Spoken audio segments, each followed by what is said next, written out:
I've been asked to say a few things to you about tithing and giving to the Lord. Well, let me tell you, in my lifetime, I've learned you cannot outgive the Lord. I was blessed with parents that taught me with that, and I've had a more than 60-year marriage to a wonderful wife that continues to believe in that.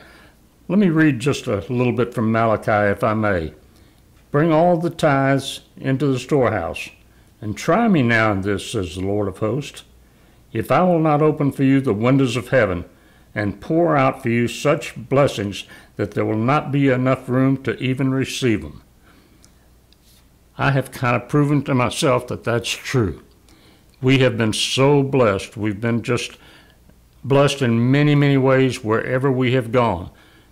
Not so much in material things, that's not the point, but in health, in happiness, in friends, in the churches we attend, and so forth. My wife has always tithed. Years ago, approximately 1961 or 62, in the first job I had after coming out of the Navy as a naval officer, I was a traveling salesman, and I thought I was a great salesman. And in one of the first months, I made a little over $10,000, and that was a lot of money in 1962. Compared to now, maybe, even though it's a lot of money now to me. I remember getting a call from the owner of the company that I represented who said, please spend wisely, save wisely. I've had a lot of people succeed the first couple of months out, and it didn't last them very long. I mentioned it to Betty, and I said, who does he think he's talking to? 2 months later, and before that, on the way to church the following Sunday, she took great pride in showing me her check, our check, for a little over $1,000, the tithe on that commission statement. A few months later, after I mentioned the call, I made $84. I said to my wife on the way to church, did you write the check for $8.40?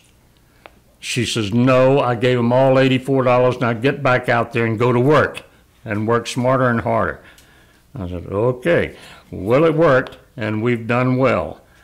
Another little story that I like to tell is about my number 2 son. We were living in San Diego, California at the time, going to a Lutheran church. The pastor was a gentleman named Jack Lindquist. And Scott, being taught by his mom on tithing, he got a little allowance, and he was supposed to give, like, I don't know that the numbers are right, but let's say it was 2 quarters every Sunday to church. Well, as often happens in any given church, I'm sure, the offering plate came down our row, zip, went by Scott, and he couldn't find his quarters. Suddenly he found them, and he jumped up, and I went from almost total embarrassment as he fought his way across about 10 or 15 people, stepping on toes, knocking people around, headed and crying and yelling, to the center aisle. He got to the center aisle and started up, and Pastor Lindquist recognized what was happening. Sent the usher back with the tray. Scott dropped his 2 quarters in, triumphantly came back with a little smile on his face and wiping away his tears.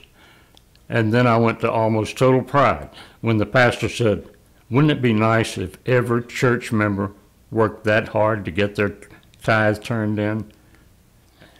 And as I finish here, I want to remind people that it's truly a blessing to give, and I'm frankly at the point where I don't want to ever stop. I'm afraid to stop. What if the Lord stopped giving to me?